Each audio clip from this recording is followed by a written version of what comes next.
嗨，大家好，我是采薇，欢迎大家来到我频道。今天影片是关于我自用了快半年的 Nanoleaf 智能氛围灯，影片主要包括开箱、介绍、安装、拆卸以及我的使用体验的分享。好的，那我们就开始吧。先给大家看一下包装，这个包装非常的朴实无华，还没有之前买的 PDP Afterglow 的 Xbox 手柄包装漂亮。我手中的是 Nanoleaf 的智能六角灯，总共9片，因为这是去年朋友送的圣诞礼物，所以没有购买小票，大概价格是不到300澳币，在当地的数码城还有亚马逊网都可以买到。正面印制了自己的品牌名称和 logo， 它可以兼容 Apple HomeKit。值得一提的是，它还可以兼容各种如图所示的应用和各种虚拟助理。盒子的背面是一些9片的光板，还有21片的光板，在不同颜色、模式、形状下的效果。底下就是一些文字概述产品的特点。现在我们开始开箱，边开箱边说。真的，别看这盒子小，但真的是太沉了，抽出来也挺麻烦的。抽离了外面的包装，里面是极简风的牛皮纸盒。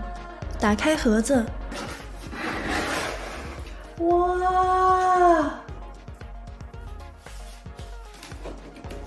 还真的是蛮漂亮的。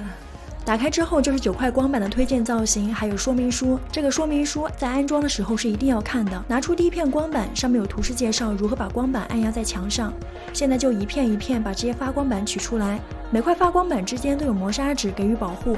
光板的手感是磨砂质感，很有分量，感觉很高档。然后就是一片一片的连接光板的连接器。拿出电源，这个电源线缆的尾部也是一个连接器。白色的长方形块是控制器。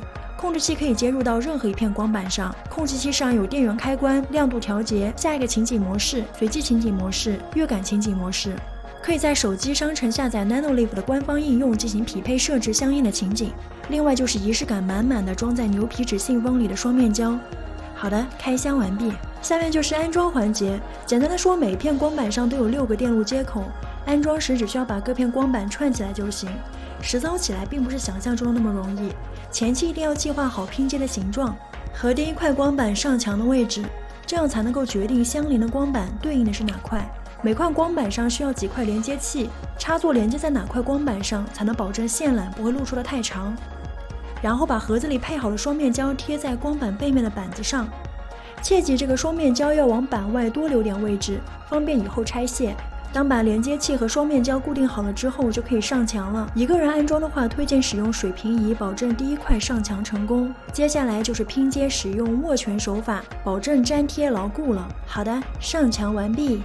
总的来说，我非常喜欢这个氛围灯，种草了很久，所以当时收到这个礼物的时候，我是特别开心的。它可以用来做成装饰，氛围感满满。玩游戏、看电影的时候，声音打成外放，它似乎能够传递出感情，能让人在灯亮起的瞬间，心情得到转换。以后我会考虑入手更多的灯板，让房间的个性化发挥到极致。开始拆卸，这就是我使用这半年感觉不足的地方，因为我想把我的电脑区换个位置，所以就想把之前安装的灯位置也改一下，顺便形状也换一下。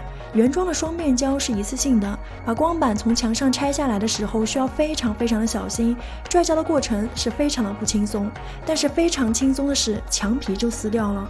好在之前改造房间的时候还剩了墙漆，可以补救一下。关于改造游戏房的影片，以后我也会在频道发出，订阅或者关注我的频道就不会错过以后的分享了。